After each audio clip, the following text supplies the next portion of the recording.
Bonjour tout le monde, mon nom est Jean-Pierre Dussault du Club d'investisseurs immobiliers.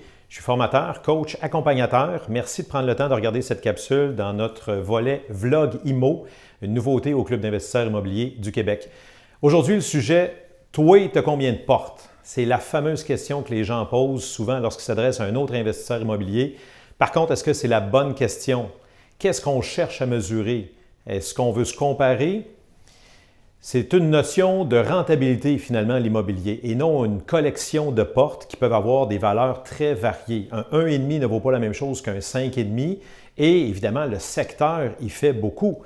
Donc tous les secteurs sont bons, il s'agit de les connaître, mais évidemment qu'un 1,5 en région ne vaut peut-être pas la même chose qu'un 5,5 plein cœur du centre-ville ou même dans un secteur historique comme le Vieux-Montréal ou le Vieux-Québec. Aussi, est-ce que votre porte est en demi-sous-sol? Est-ce que vous êtes au dernier étage de la bâtisse qui donne accès à une terrasse fabuleuse? Autre chose qu'on ne calcule pas lorsqu'on pose la question « Toi, tu as combien de portes? » Les services ajoutés.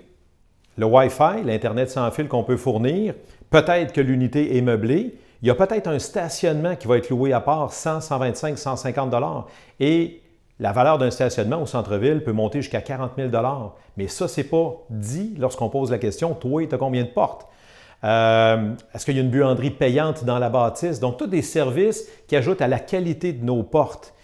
Donc, on fait attention et la vraie question, est-ce que votre porte vous génère un cash flow positif? On y va sur la qualité des portes et ça fait partie de la philosophie du club d'investisseurs. On est mieux d'acheter petit, progressivement, d'acheter de bonnes portes, des portes rentables, des portes payantes. Payantes pour votre retraite, vos projets personnels, apporter des extras dans votre vie familiale, peut-être en vivre également, mais évidemment, on veut des rendements supérieurs en immobilier. Donc, faisons attention à cette question-là. Toi, tu as combien de portes? On préfère demander, tes portes sont-elles rentables? Est-ce que tu as un bon cash flow? Est-ce que tu as une bonne rentabilité?